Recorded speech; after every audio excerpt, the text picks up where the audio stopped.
It's a beautiful day, isn't it?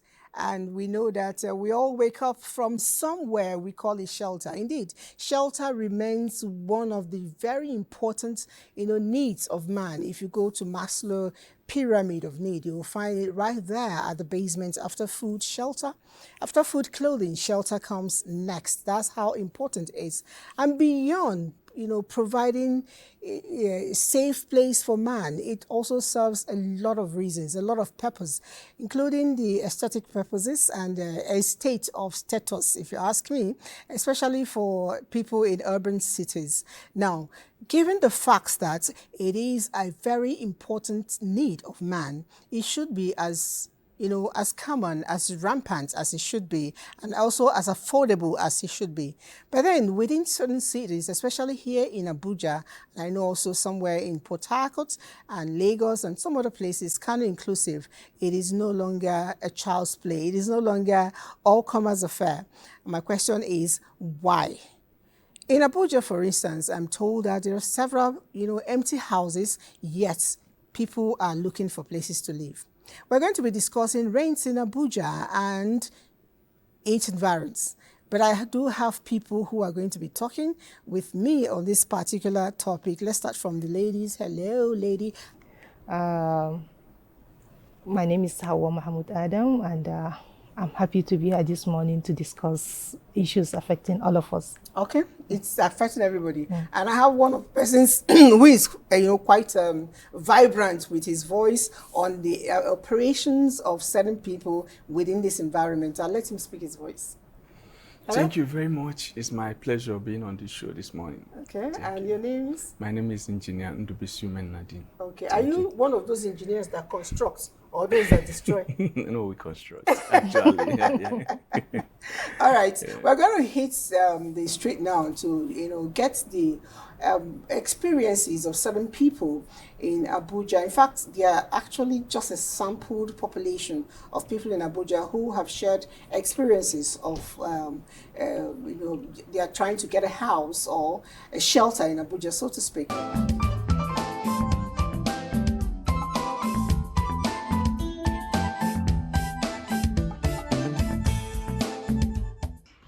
Okay, so I moved to Abuja about a year ago, and then I immediately started looking for accommodation. First of all, it took so long because it's very difficult to find a suitable accommodation in Abuja, and at the end of the day, you have to compromise. Now, let's talk about the rates.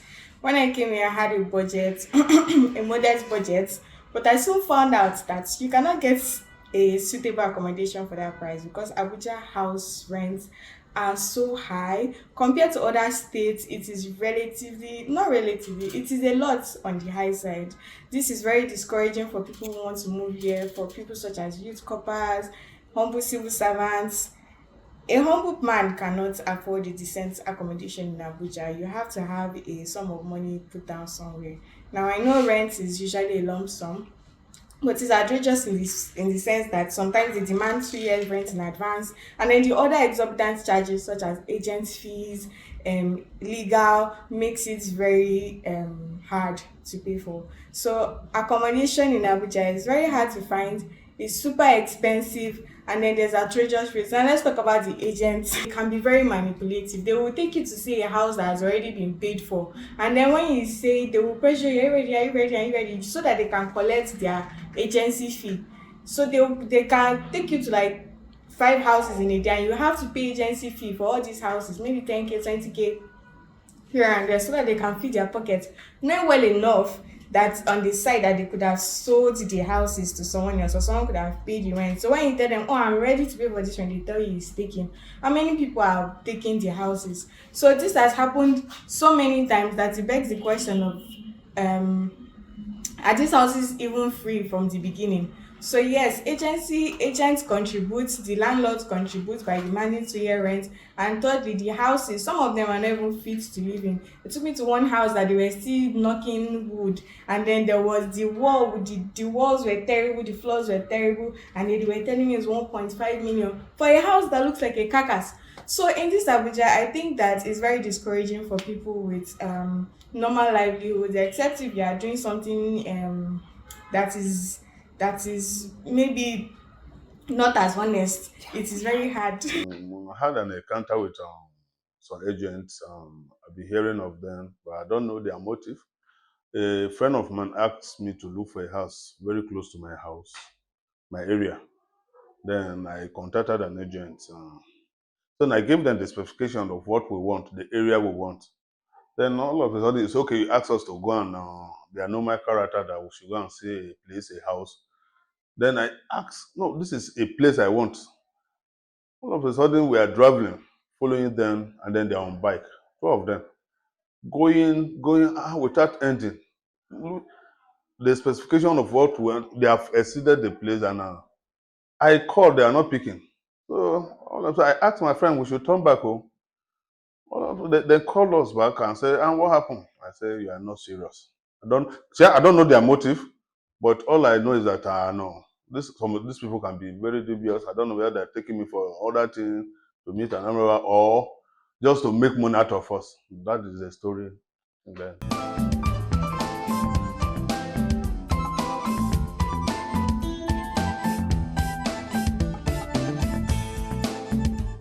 And it's crazy the kind of things we hear.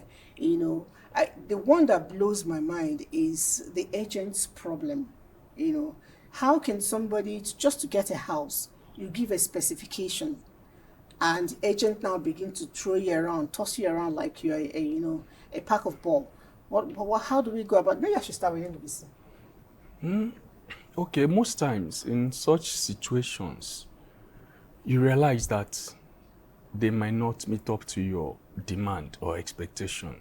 So, in a situation like that, such agent might have collected what we call inspection fee. Or viewing fee. Yes, inspection fee. It's called. It's the same thing. Yeah. So in such scenario, they really need to deliver. So whereby looking for something of your standard, they need to give you something. Wow. Yes. And knowing fully well that what they want to give you doesn't really meet up to the requirement, but they want to convince you and they are keen about their percentage. Your choice is not their problem. And these monies must always come, whether or not you Yes, get... because they are running costs most times.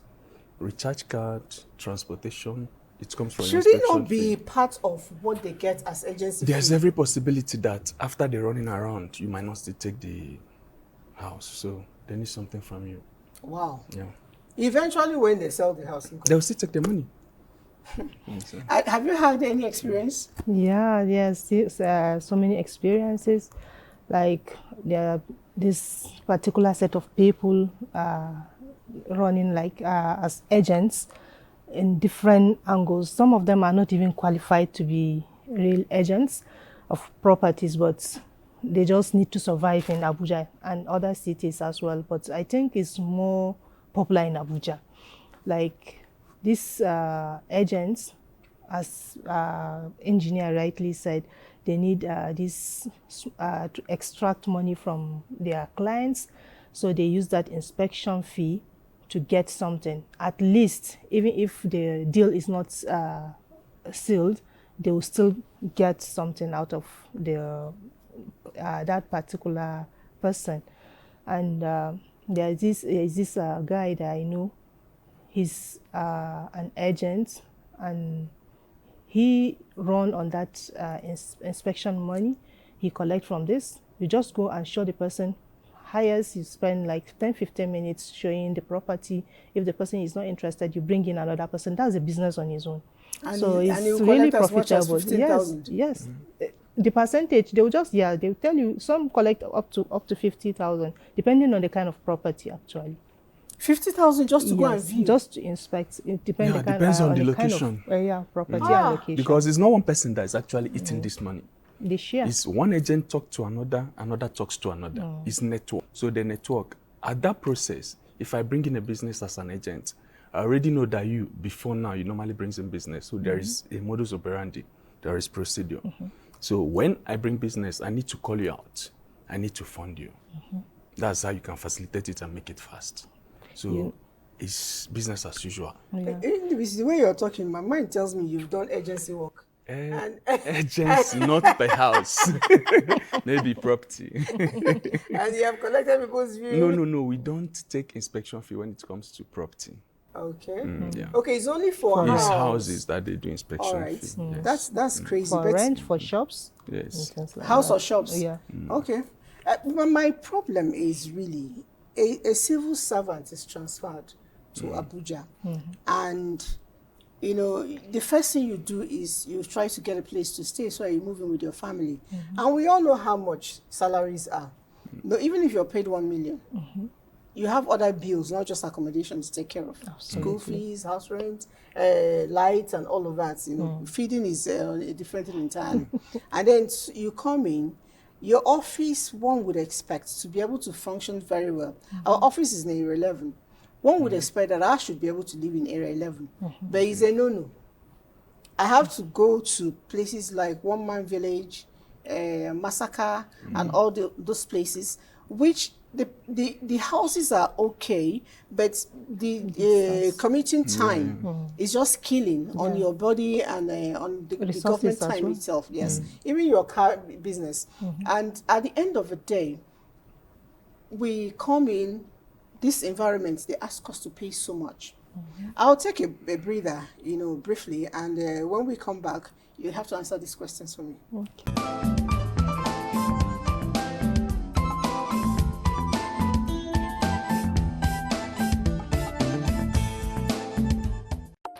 I was transferred from my local village to the Federal Capital Territory. Beautiful place.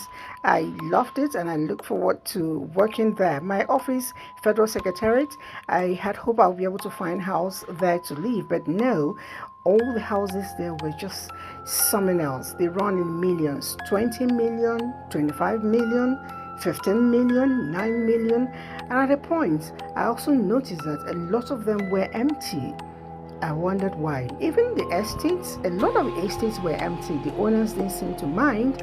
It was a sort of concern for me. To get a house, you really need to move off the city to be able to find houses, and then you drive until you're tired. My question is, who are the owners of all these abandoned houses? Don't they mind? They're wasting money. And they're also causing problems. Is Abuja really designed for the civil servant or for, I don't know?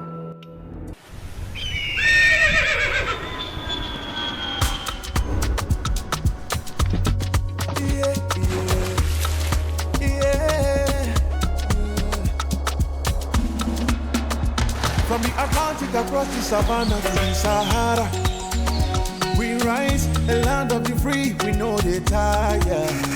We dream great, our spirit is undying. Resilient, rooted like palm tree. We swear in colors, with undying demand. We make solutions, we ignite passion, yeah. Ethnicity is unique, we are more than just a nation. We are Nigeria, strengthened in unity. We know they carry life. We are Nigeria, together live the dream of a land with great destiny. We are Nigeria.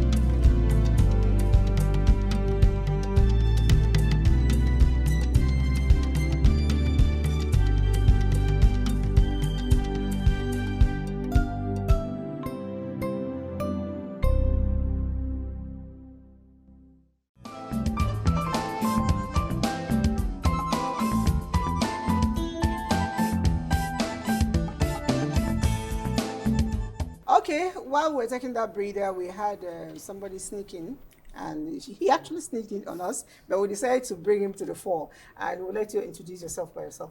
Okay, my name is Ekene Ugotangod. by the special grace of God, I'm the managing director of Double King Estate Limited, Gariki office. Okay, so we have been talking about real estate and agents and all of that. So being who you are, I'm pretty sure that you understand the rules of agents, you know. And I'm wondering, I'll ask you directly, why do we have these fluctuations in house rent in Abuja? Okay, you know, like I said, I'm from Double King Estate Limited, and then first thing first, our mission is to provide genuine and affordable housing properties within the shores of Abuja, and of course outside Abuja, to reduce the housing deficit in Africa and also in Nigeria. Now, one of the major challenge we have in Abuja is the high demand of housing properties in Abuja. So, and then by God's grace, what the government is doing currently is actually helping us, because they are making provision for people to developers to own some piece of land so that they can actually develop within the city center and of course outside the city center. And of course, like in Double King, what we do is not just only to develop, we also center to the public and civil servants so that it could help them to, you know, over time, with the little funds they have, they cannot just, you know, be just tenants. They can also own their own property too, within the city center and of course outside the city center. You also target civil servants? Yes, civil servants. Okay, yes. so I can, even if I'm earning 100,000 naira a month, there's hope for me to have a house. Perfectly, yes. Why not? Hearing that? So we'll see you after. Why not? You can. Yes, you can. Okay, yeah. That's a good one. Yeah. So when we go back to where we were just before you came in, Hajia, I was wondering, a lot of times the way the agents operate is quite scary.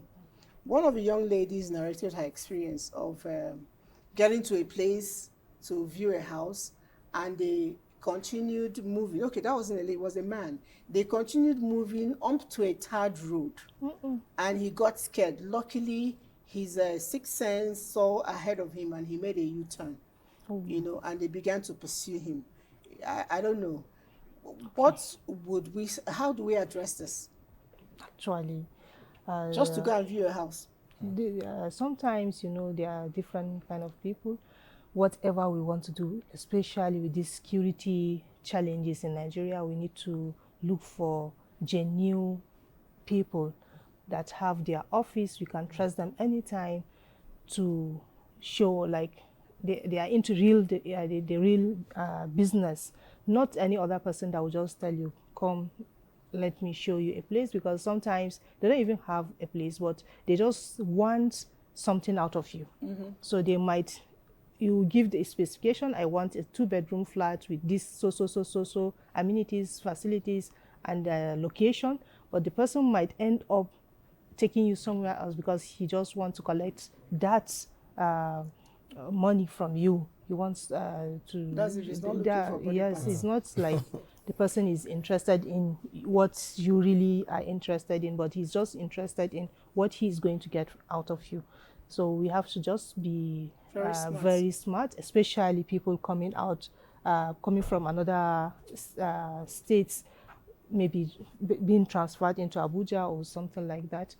They need to be very, very smart and careful for their own safety and their own, interests as well. You know what? I even advised one young lady that was going through that. I said, whenever you're going out to inspect anything, try to go with a friend. Yeah. And share location. Once you get there, call me on the phone, and I'll make sure the people know you've called me. And please don't cut off the call until you're done and out, so that way I can easily track whatever you're doing and raise alarm. If possible, share your location. Share the location. Of course, when I'm talking with you, especially if on this thing, a network, your location is clearly written. But then, Mrs. Thank God, I'd like to know, how do I know the real agents or management and the fake? How do we begin to tell? Because a lot of them have led Nigerians or Abuja people astray.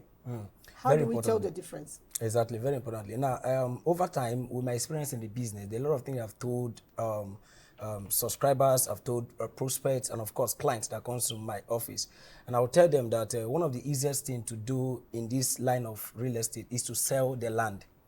Very easy. In fact, as a matter of fact, with your maybe 1 year, 2 years experience in the business, if you are given a particular piece of land to go and sell, it's quite very easy. But another thing that is very important is for you to develop that land. We have a lot of land sellers in Abuja, but we have few developers, genuine developers. Now, and that's why the government, thank God for the FCT minister, he has been putting up his best to make sure that every empty landed space is having some presence of infrastructure. Now, how do you get to know these people? Is one, when you come into a real estate company, the first thing you ask them is their trademark. Their trademark. Aside the one that you said there, the government said we should not move currently because they want to provide some basic infrastructure for you to connect and start up yours in your own piece of land. What other real estate, estate have you developed? Or even though that is your first one, which company have you partnered with? Which government parastatal have you partnered with to develop a particular land or a particular piece of land given to you by the parastatal or by the government? Now, with this way, you can actually check the track record. Because one thing first is integrity that builds standard. The transparency is involved in this kind of business we do. And then, of course, at the end of the day, there will be accountability, which is not the visibility of what people are seeing. And then by that way, they can know that, yeah, these people, even though we entrust millions of naira into their hands, I can tell you for true that they will deliver. So over time, people don't get to do proper due diligence to check the track record of a certain developer. Because that's There is some thing. developers that have actually in the past Yes. dealt with people. They tell you they're going to do this. Yes. People that have assumed integrity, Yes. at the end of the day, they don't get to give you, even if it's 90% of what was agreed. Exactly. How do you handle that bit? Okay, good. Now, another thing again, I want to say on this is that they have 3 segments of investment. And if you go to any office to have a transaction with them, you must be careful to understand the dimension of that particular project. If you want to buy a project in a certain area where the government have not provided a certain infrastructure and you are buying to build, it becomes a big problem, because at the end of the day, developers will keep telling you there's some infrastructure that developers can't do, that the government have to do before exactly. So they cannot just do it. Like, for example, the new trading area now in Abuja, which is the Maitama 2. They have dimensions of the Maitama 2, and people are pushing to that direction, all for the sake, especially people in diaspora, that believe that, okay, they want to have something in the country. And at the end of the day, you will now hear the name Maitama 2. Unknowing to you, Maitama 2 is just a new allocation that has been done, and some kind of infrastructure has not got into that place. And you quickly put in your money, hoping that in 2026, when you're back to the country, you will start building. It's not yet ready. And it's not yet ready. So these are 3 things. First thing first is that know whether the property is for land banking, know whether the property is for land retailing, because this is another dimension that so many land What's investors the difference? perfectly well. Now we have 3 stages. The first stage is land banking, the second stage is land retailing, and the last stage is land development. Now the land banking is when you buy a piece of land from a developer, you leave it for a long period of time and allow it to appreciate and get return, ROI, at the end of the day. The time duration doesn't really matter. But now for the land retailing is when you buy in bulk. Just like when somebody is buying a crate of mineral, and you are buying in just a single bottle. When you're buying a crate, if you try to segment them in bottle, it becomes a bit cheaper for you, buying wholesale. So when you buy in bulk, at the end of the day, you start selling in bit, because as the entire area where the land is begin to see some kind of visibility of infrastructure, it tend to appreciate the land mass and the piece of land you own inside the estate. So that is what land retailing, and that's what I advise every land investor to go into. When you buy in bulk, you tend to get some kind of a discount from the developer. That's an investor now. Exactly. So later on, you can now start, selling a bit. Then the land development is the one that, every land is buy and build. That is just the difference between the one that you cannot build now is just the time. When you say a land is not buy and build, it's buy and build, but it could just be time. So the one for development is the one you buy immediately. There's presence of infrastructure on the land, and then definitely immediately you can now start building. So if you know the dimension and the categories of all this, it will help you to understand that, okay, if a developer is telling you that we are going to the south on this project, we are going to the south, and you just know from the onset. So at the end of the day, you don't have to be going front and back with them. And it will be easier for you to also detect that this is a real developer, and this is somebody that is just giving you some kind of fantasy. Okay, I'll still come back to you because I need to hear more on still how to know which one is for which. Exactly. Because I see land, I like land, I buy, you know, and I need to start building. So you give me an idea of basic steps to take. But then I was talking to the BC again on a high cost of rent. You linked it up with agents, and I wasn't too sure of what that meant. Yes. You want to explain In terms that? of rent, let me use Abuja as an example. Okay. Most times, many landlords don't actually know the value of a particular area at a time. And sometimes it's not as if they don't know. A landlord can choose to leave his rent, maybe if the area is 2 million at that moment. But an agent will come and let you understand that your neighbor is renting at 5 million. It's either from the agent or from your lawyer. Now, an agent who is renting your house at 2 million is taking percentage from 2 million. Most time, they are keen what they make. Sometimes, a greedy agent doesn't really care about the percentage. What they want is that inflation, to increase the rent, eat what is on top of it, and automatically, they've created new rent for you. They've just hiked your rent for you. Because if you put for 2 million, and an agent rent the house for you for 4 million and take 2 million, automatically next year you're taking your 4 million. So it's business. So the higher the rent, the better for the agent. Yes, and the better for the same thing with land, same thing with properties. The higher it is. An agent that wants to sell a property of like maybe let's say Double King is selling for 50 million. They can sell for 100 million. They're not caring about percentage. You have one for 50 million. Yeah, we do. Just Depending on documentation, of course we do. So they're no longer keen about the interest again because there is amount of money you put in the land.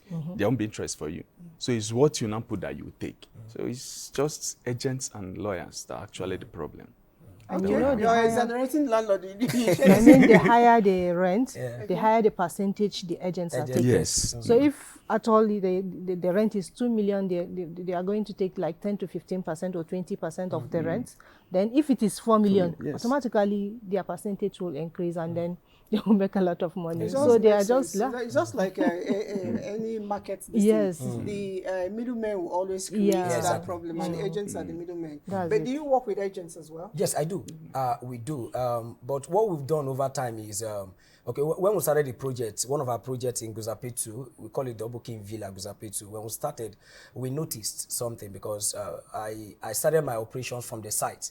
There are three major departments that build the real estate world, which is the site, the BDD department, which is more or less the department that houses the marketers, as people call it. And then, of course, you need to go global, the ICT department. So I worked at the site, which is more or less like the outdoor part of it. So most times when the prospect comes to the site, when we are done explaining the sites to them, and they'll be like, is there another fee outside this? They call it hidden charges. Is there another hidden charges that I need to pay outside the value of the plot? I will just tell them, no, the only thing you need to do is that, of course, we're going to make provision for the infrastructure. Because the value of what you have with us in the future is dependent on the value of the infrastructure we give. So if the infrastructure is not up to standard, it intends to reduce the value of the plot or the house inside the estate. So the infrastructure is what gives light to the building. So we just tell them, Infrastructure including the road, exactly, water, the road, the network, the drainage, the sewage system, depending whether it's going to be underground or just an open drainage. So we intend to tell them that is just what you pay. And then, of course, there's something we call excavation and setting out.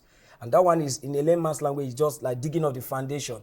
So that is just what we do. And that's excavation and setting out. Why don't you just call it DPC now? Deep. Okay, yes, putting out the DPC and all that, exactly. So that is just all what we do, and we just tell them. But they will go further to tell us that I spoke to a certain agent, and the agent was asking me for agency fee.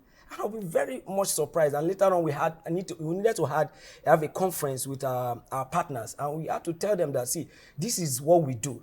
So it boils down to, just like what engineer rightly said, it boils down to the owner of the house. You understand? If somebody is coming to, somebody renting your own apartment should be able to have access to the landlord. And that is what the agents do. They don't give you access to the landlord.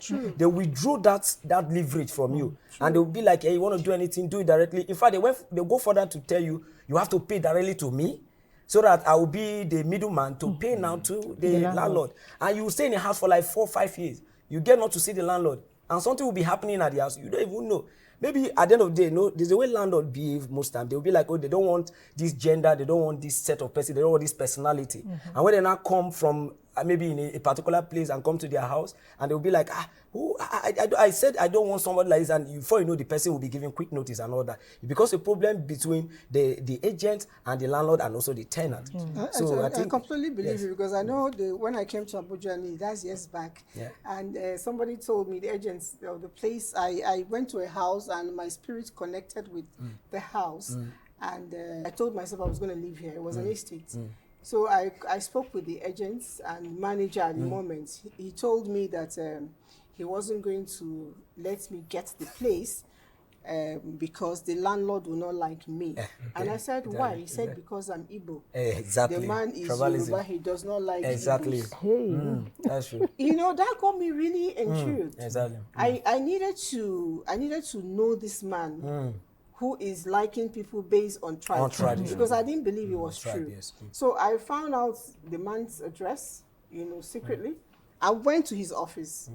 At the time, his office was in First 40 Hotels. And it was amazing because First 40 Hotels at the time was owned by an Igbo man. So when you don't like Igbo man and Igbo people and you're living in their district, I said this is an interesting story. It was my colleague who actually followed up with me. We went there and I went in there. The man did not ask me my tribe. He did not ask me anything. And I paid and moved in.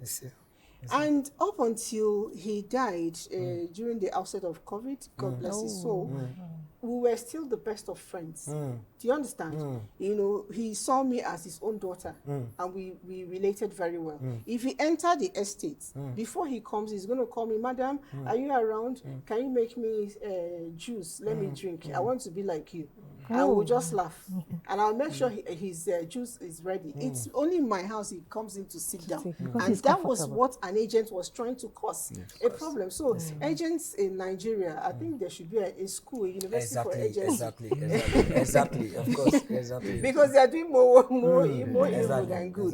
They are also good ones. And most times you can't still deal with. You can't deal without them. That's what I'm saying. You I'm can't not deal saying they should be without them. removed. They should just be tutored. That's all. But that agent was like trying to put a barrier between you and the landlord. He was trying to get money. Interest. He said he doesn't like and which is a very bad. But if I can give him certain amount of money, he will go and pay convince and convince the man for me to move in. So that was actually what gave me an idea that he's fraud. He's fraud, yes. So I had to start fighting it on my own. But going back to what you started earlier, I did tell you that I will come back to you. How do I know which land is for development, which land is for rentage? Yes, retailing. Retailing, yes. And which house is for building? Yes, exactly.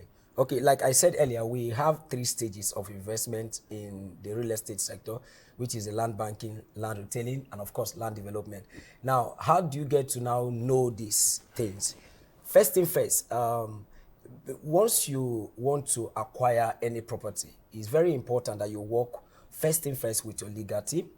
It's very important, very, very important, because I usually tell people that in as much as we want to make things, everybody to own property in Abuja, you still need to be very careful, because Abuja and Lagos currently is one of the places that people want to invest in. And a lot of, just the way we have good people, we also have people who are ready to, defraud you, so to say. Now, how do you get to know all these things? When you get to a particular site, the first thing you look at is what the site persons do. Like, this is the area I've worked before, and I've trained a lot of people on that aspect. I usually tell them, you don't go about telling people what your company is to offer at the site. You tell them what government is to provide, because there's a level of what you can do at that area. You are not the only developer in that axis. In the entire Guzapetu, for example, where a lot of persons want to buy property, we have a lot of developers there. And there are basic infrastructure currently that the government is doing that it will be difficult for any developer to do, because it's capital intensive. Now, how do you get to know? When you go to that place, you look at the level of the infrastructure currently on ground. That will not tell you that if the company is telling you that it's buy and build, you already tell them that with my experience, one, there's no road network here. It's just a track road, an open road. Secondly, there is no power supply. So how do you intend to bring AEDC to this place? Of course, except you want to have a 247 power supply, which is highly impossible in this country for now, for any developer to do. And there is any water supply, because there are some areas that are rocky areas that to bring Dig out a water, borehole. dig a borehole becomes very difficult. And engineer can actually testify to the fact that it's not even advisable for you to have multiple boreholes in a certain area because of the earth crust. So with this way, you can detect that this area is for land banking. Like somebody taking you to for their areas in Karishu Orozo, and the person is telling you that you can buy and start building immediately, like I'll sketch part of it. Of course, it's not possible. But there are places where you can look at and say, no, if the government has provided up to 40% of the infrastructure, it can be for land retailing. Okay. It might not really be for land development immediately. Okay. If it's the government just did the layouts and they've not provided anything, that is land banking. But if it's a place where you already see that yes, people are already living inside, of course, it's land development. What's the duration or the space, the period, however you put it, between land retail and land development? Okay, good. Now, we'll just do it scale of 1 to 10. I'll just do it that way. Now, when there's no presence of infrastructure in a particular area, that is land banking. At all, like if it's 0%, that is actually land banking. Now, of course, there's a way some developers do. They can actually own, for example, about 100 hectares, and they can decide to segment them into these portions. They can have areas like what we usually do most time when we have large hectares of land, we do deal with clusters. If you go to, there's an estate in Lugbe, I think it should be River Park or so. Yes, they do it in clusters. So there are some clusters that can be classified to land banking. There are some that can be done for land development. Now, what we usually do so that it will help to upgrade what we have on ground is that when you're entering the estate, we don't want to do land banking at the frontal part of the estate. We can decide to do land development at the frontal part, then at the center part we do land retailing, then at the ending part we do land banking. So that when you're entering the estate, you will not be, the first thing you will be seeing will not be a farmland.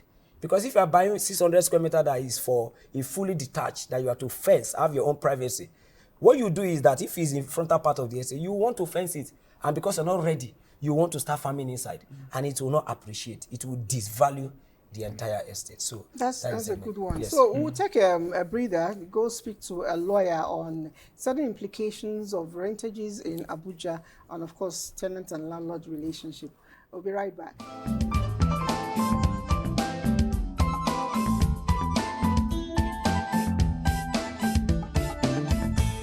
Thank you very much.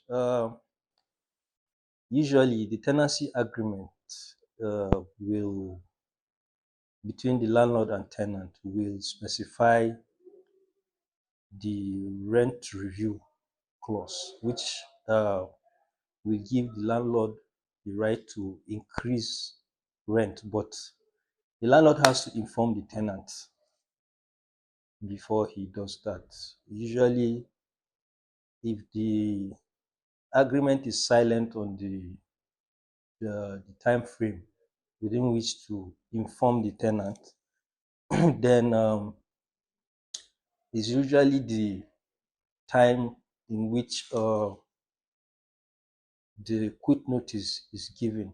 So if it is a yearly tenant, it's 6 month notice to be given to the tenant before he increases the rent. But states like Lagos State already have a law in place.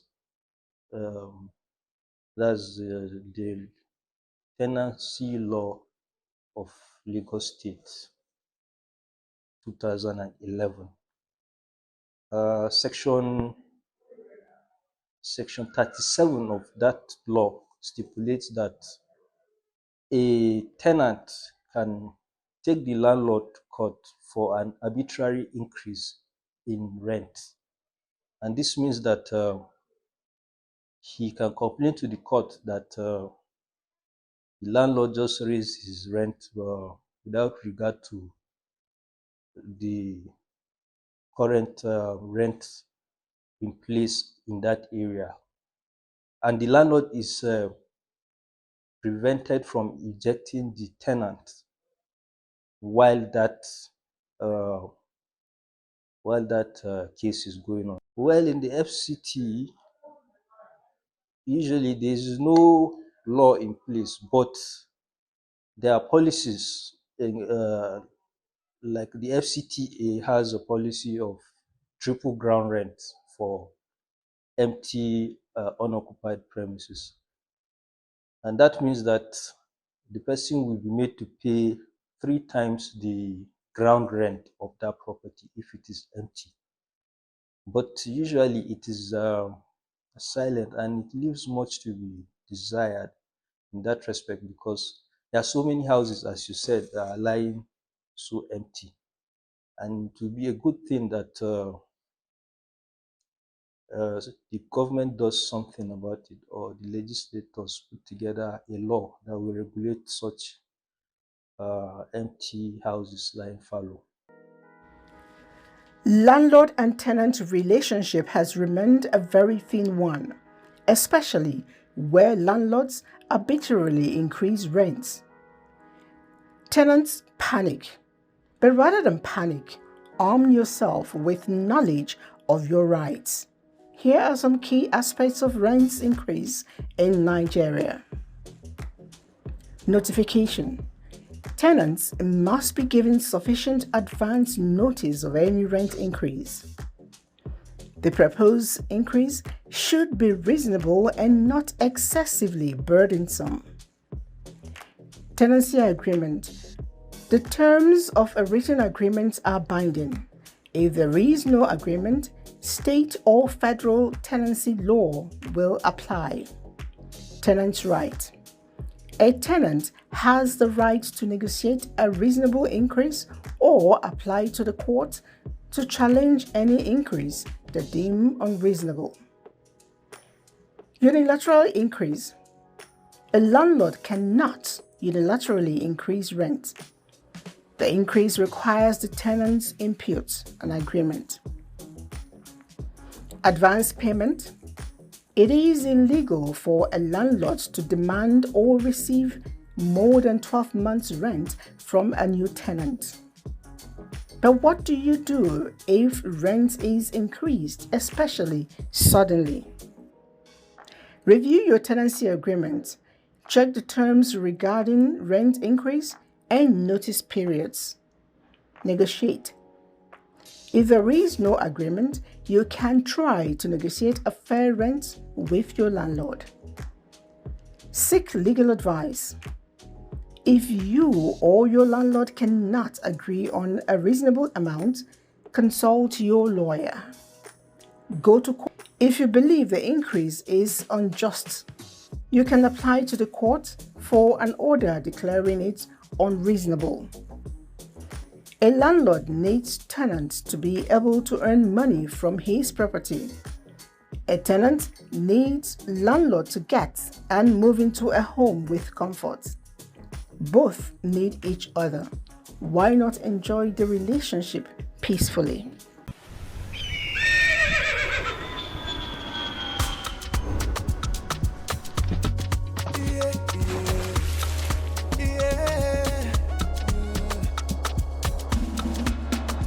From the Atlantic across the savannah to the Sahara, we rise, a land of the free, we know they tire. We dream great, our spirit is undying. Resilient, rooted like palm tree. We swear in colors, we stand out in demand. We make solutions, we ignite passion, yeah. Ethnicity is unique, we are more than just a nation. We are Nigeria, we are Nigeria, strengthening unity. We know they carry lives. We are Nigeria, together live the dream of a land with great destiny. We are Nigeria.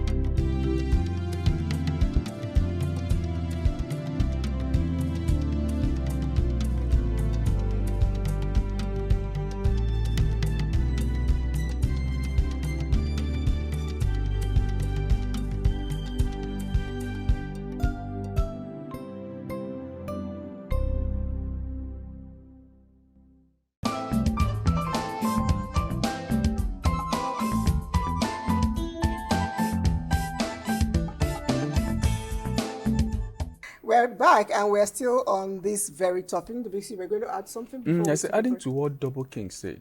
Coming You're actually changing his name to Double King. Ekene, Ekene. Yes. It's the same It's business. the same thing. Same Yeah, thing. somebody Yes. double Company king, I'm double name king. and his Yes, name I'm is double still king, the yes. same thing. So yes. Yeah. Adding to that, in such areas, you can't buy. Most times when you buy in such places, you say like River Park, they don't allocate your land to you because they don't know if you want to develop now. So you have your paper of allocation, but your exact land have not been allocated to you because they don't know if you are ready. So they allocate to people that are ready to build. So that's just as you say, it's cluster by cluster. Yeah, part. Yes, exactly, for the development exactly, part. exactly. Because they might allocate to you and they are not ready to build, you will devalue the place. Exactly. Oh, Yeah, that's a so good one. that's the All right, thing. so we learn every day. Hajia, I'll still go back to you. And we have been on the landlords, the developers, and all of that. I still want to go back to the tenants. I know in your job, your line of duty, you work a lot with very down-to-earth people. And some of them, you told me, you extract them from abandoned buildings. What are your experiences with such people? Actually, you know, in Nigeria, we have like 3 categories of people now. We have the Are you sure we're not more than 3? Because Nigeria has divided so much. so many people in different categories. Okay, we have the advanced people, the urban people, we have the middle class and the grassroots people. And then these grassroots people that we usually deal with, most of them are the IDP people. Those that are being displaced from their original places, now looking for shelter in Abuja and its surroundings, and then other parts of the country as well, especially the northern. We deal with the people from northern part of the country where we can access them for security reasons. So these people, usually you find out that they occupy uncompleted buildings because they cannot afford to rent, actually. And you see that those areas are not conducive for people to live in because of security challenges. This time around, not the usual crisis that send them away from their houses, but you find out that they are like sexual assault. Sexual assault? Yes. Oh, so all these things, we need to. They need education as well. We will definitely continue They to need talk education. until we get it right. And before we go, I'd like to find out from the BC. We did mention earlier that a lot of empty houses in Abuja are waiting for occupancy. How do we get them, filled up? I know you have not sold houses, but you have sold land. No, there are many factors behind those ones. Don't tell me money laundering. Yes, it's part of it. So those are part of it. So there are some, no matter what, you can't get them to be filled up. Then some that are in the center, at the heart of Abuja. How many people can you get to afford such houses? How do we crash? There are some things that are uncrashable. It's individual. Like if I own a place, and if I choose not to rent it out, I want it to be there. Maybe I use it once in a year, so it's my property. Okay, let's. You can compare me to build, but you cannot compare me to put somebody in the house. Wow. Let's touch base with. You call him Double King. Yes. Let's touch base with Double King and find out. I'm going to get it 2 prongs. How do we crash house rent in Abuja to make it affordable? And then if I want to own my land, as little as my money is, what's my baby step? Okay. First thing first, I am trusting the process that is currently on. That in the next 5 years, there will be a lot of crash. There will be a lot of crash in terms of availability of houses in Abuja. In fact, there will be a lot of availability of houses. That is not the truth. Now, take for example, earlier before this government, the issue of Kuje was just, when you mention Kuje to people just look at Kuje, no, that place is far. But I must tell you now that currently, with what is happening in Kuje, Very soon, Kuje will be one of the most happening area in Abuja. So that will actually help people. Now, I was discussing with somebody the other day, and the person was telling me, do you know why you usually have a lot of traffic projecting towards the CBD axis? Because the government parastatal is centered in this area. You can imagine when we now spread these things, there will be a lot of development. Now, another thing again is, how do you now get access to at least a piece of land with low income? I'm telling you, in fact, it's 100% possible. Now, wow, that's a good one. 100% possible. There's something that people don't. Each time those days when we try to talk to people about buying land, immediately you just mention, no, I don't have money. No, this one is 2 million and all that. There's what we call payment plan. Everybody knows that, and a lot of companies that have actually made that easy. And these payment plans are not easy. They'll tell you first deposit 2 million. Okay. Then installation payments, Exactly. 1 million. My salary is 500. Yeah. How is that going to work? That's what I'm trying to say. That a lot of companies have made it easier. Like, for example, if you come to Double King Estate Limited, we've tried as much as we can to reduce this issue of time durations. The types of payment. So if you make the first initial deposit, the next one is on your own convenience. Like how many percent Like initial? you can pay as low as 30%. As low as 30% to the company's account, and you can spread the other one. If you get to a period where you cannot meet up, if it's 6 months, 3 months, as the case may be, you can write to the office, and an extension will be given to you. Oh wow! Yes, Without percentage? Yes, without any additional charges. You sure? In Nigeria, without additional charges. Yes, no problem. Okay, is that right? So that's it for us on this topic, and we believe that we'll be able to learn a whole lot. If you're an agent, please agent well. If you're a landlord, landlord well. If you're a tenant, tenant well. Yeah. So this country belongs to all of us, and the higher we try to make it difficult for others, the more difficult it becomes for all of us involved. We'll see you next time while we continue to be good citizens.